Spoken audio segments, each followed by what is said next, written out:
Opinion ఏముంటుంది, ఇంకా ఇస్తారేమో, ఎవరని ఎందుకు అనుకోవాలి? ఎందుకంటే మరి డెఫినెట్గా అన్ని సామాజిక వర్గాలు కూడా ఓట్లు వేయకపోతే ఈ ఇంత పెద్ద విజయం రాదు.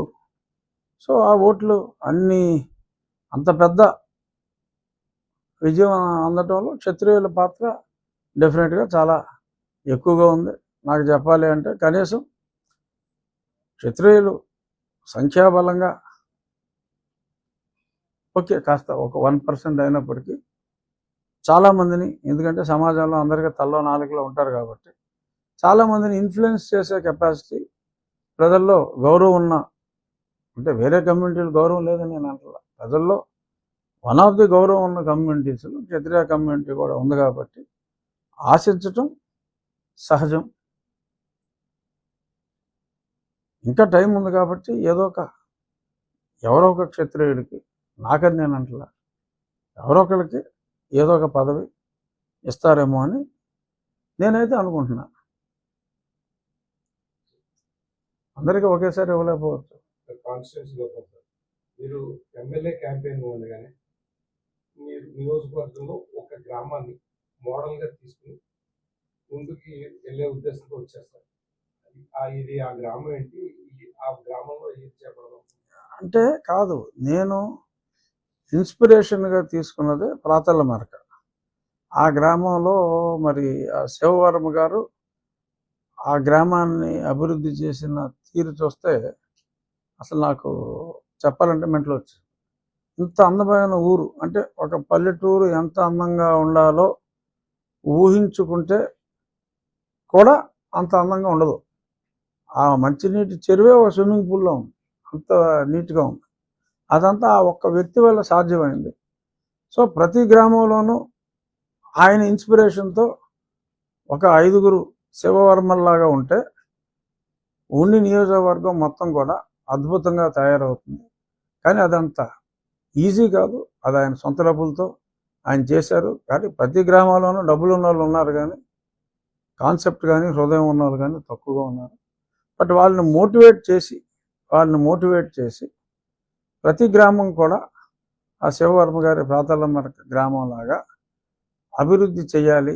ముందు క్లీన్గా ఉండాలి. ఈ ఇంటోటి చెత్త తీసి పక్కింట్లో వేసేస్తున్నాడు, ఆ ఇల్లు బాగా, ఆ కాన్సెప్ట్ పోలా ఇంకా. బట్ ఆ ఊర్లో అది లేదు. సో ఆ కాన్సెప్ట్తో గ్రామాలన్నీ కూడా అభివృద్ధి జరగాలి. బహుశా మరి గ్రామీణాభివృద్ధి శాఖ పవన్ కళ్యాణ్ గారికి పంచాయతీరాజ్ అని పేపర్లో రూమర్స్, డెఫినెట్గా పవన్ కళ్యాణ్ గారిని నేను రేపు అసెంబ్లీ సమావేశాల్లోనే ఆహ్వానిస్తా. మీరు ఈ ఊరు వచ్చి చూడండి, ఆంధ్రప్రదేశ్లోని ప్రతి గ్రామాన్ని ఈ ఊరు ఇన్స్పిరేషన్గా తీసుకుంటే కొంతలో కొంతైనా మనం చేయగలం అని వారిని నేను అడుగుతాను. వారిని కూడా తీసుకొచ్చి ఆ ఊరు చూపెట్టి ఒక రోల్ మోడల్ లాగా చేయాలి అనేది నా కోరికలు అయితే ఉన్నాయి, ఓపిక ఉంది, డెఫినెట్గా చేయగలమని అనుకుంటున్నాను. ఇక మెయిన్ నేను చెప్పింది మంచినీటి సమస్య, డ్రైనేజ్ సమస్య. మంచినీటి సమస్యకి శాశ్వత పరిష్కారం టాప్ ప్రయారిటీలో. లక్కీగా నాకు ఇప్పుడు కేంద్రంలో కూడా జలశక్తి మినిస్టర్ సిఆర్ పాటిల్ గారని నాకు అత్యంత సన్నిహితులు. గుజరాత్లో 4వసారి ఆయన ఎప్పుడు 6.5 లక్షలు తక్కువ మెజార్టీతో నెగ్గల. ఈసారి 7,76,000 మెజార్టీ ఆయనకు వచ్చింది. ఆయనకు కేటాయించడం జరిగింది. నాకు వ్యక్తిగతంగా కూడా చాలా సన్నిహితులు.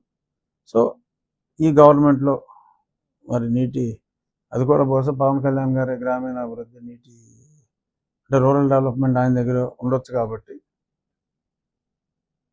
ఎవరైతే ఆ శాఖ ఎవరి దగ్గర ఉన్నా ఆ శాఖతో, ఆ కేంద్రంతో, ముఖ్యంగా నా నియోజకవర్గంలో మేజర్ ప్రాబ్లం కాబట్టి కీ రోల్ తీసుకుని ఆ ఫండ్స్ ఎలకేషన్ ఫాస్ట్గా వచ్చేలాగా చేస్తాం. ఈలోపు ఆ పరిమళ నుంచి ఆ ఉన్న లైన్కి ఆ మరమ్మతులన్నీ చేసి దానివలన ఒక 45-46 గ్రామాలకి, ఈ 70లో 45-46 గ్రామాలకి టెంపరీగా ఒక మంచి పరిష్కారం వచ్చే అవకాశం ఉంది. ఆల్రెడీ ఇంజనీర్స్తో అది నేను మాట్లాడాను, కలెక్టర్ గారికి కూడా చెప్పాను.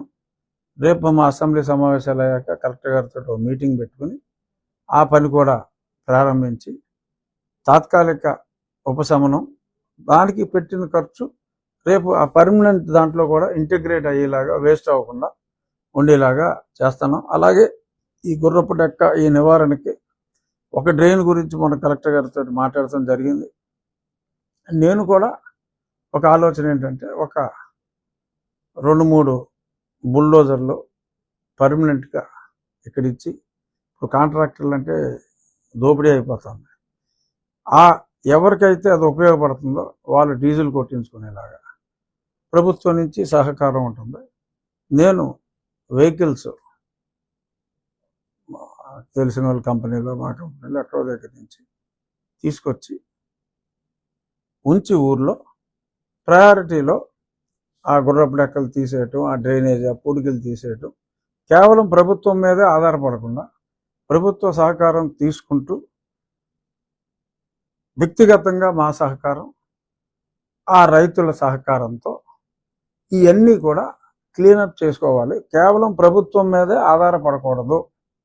ప్రజలు కూడా బెనిఫిషియరీ ప్రజలు అంటే బీదవాళ్ళు ఉంటే బెనిఫిషియరీ అతనేం చేయక్కర్లా, డబ్బున్నోడు అతనికి కూడా బెనిఫిట్ ఉంటుంది, ఏదో ప్రజలకు నలుగురికి ఉపయోగపడి చేసిన సాటిస్ఫాక్షన్ ఉంటుంది. సో వాళ్ళకు కూడా గుర్తింపు ఉండేలాగా వాళ్ళని సత్కారాలు చేసి ఆ ఊర్లో గౌరవించటం, ఇందులో యాక్టివ్ పార్ట్ తీసుకున్న వాళ్ళని. సో ప్రభుత్వం, పబ్లిక్, ప్రైవేట్ అండ్ డోనర్స్ పార్టిసిపేషన్తో ఈ డ్రైనేజ్ వ్యవస్థని, ఈ పుడికలు తీసేయటం, ఇవన్నీ ఒక ప్రయారిటీలో చేసేలాగా నేను ఏదైతే మాట ఇచ్చానో ఆ ఇచ్చిన మాటకి కట్టుబడి ఒక ప్రణాళికకి ఫౌండేషన్ వేయటం అయితే జరిగింది. రాబోయే నెల రోజుల్లో డెఫినెట్గా దాని మీద ఒక షేపు తీసుకొచ్చి మనం కూడా ఈ డెవలప్మెంట్ మీద ప్రోగ్రెస్ రిపోర్ట్ లాగా, నేను మా వాళ్ళతోటి రెగ్యులర్ మీటింగ్లే కాకుండా మీడియాతో కూడా ప్రతి 15 రోజులకి ఒక ఇంటరాక్షన్ లాగా పెట్టుకుని మీరు కూడా అడగొచ్చు, ఫలానాది ప్రోగ్రెస్ ఎంతవరకు వచ్చింది. ఎందుకంటే ప్రజలకి నాయకులకి మధ్యన, నాయకులందరూ వచ్చి మమ్మల్ని కలవలేరు, వారధి లాంటి వాళ్ళు మీ మీడియా కాబట్టి డెఫినెట్గా we are also answerable to media for better communication to the public. So కాబట్టి మీ ద్వారా ప్రజలందరికీ ఎప్పుడెప్పుడు ఏమేమి చేయబోతున్నాం, ఎక్కడెక్కడ ఆ బుల్డోజర్లు ఉంటాయి, వాళ్ళు ఎలా ఉపయోగించుకోవాలి అన్నది ఒక స్కీమ్ వేసిన తర్వాత through media it will reach people. So ఎలా జరగాలి అనే దాని మీద ఆలోచనలు అయితే ఉన్నాయి, ఓపిక ఉంది. తప్పకుండా ఉన్ని నియోజకవర్గాన్ని ఒక మోడల్ నియోజకవర్గంగా చేయగలను అన్న నమ్మకం నాకుంది. సో దానికి నా ఉండిని నేను డెవలప్ చేసుకోవాలంటే దానికి పెద్ద పదాలు అవసరం లేదు, మంత్రులందరూ నాకు తెలిసిన వాళ్ళే, ఇబ్బంది ఏమీ లేదు, బ్రహ్మాండంగా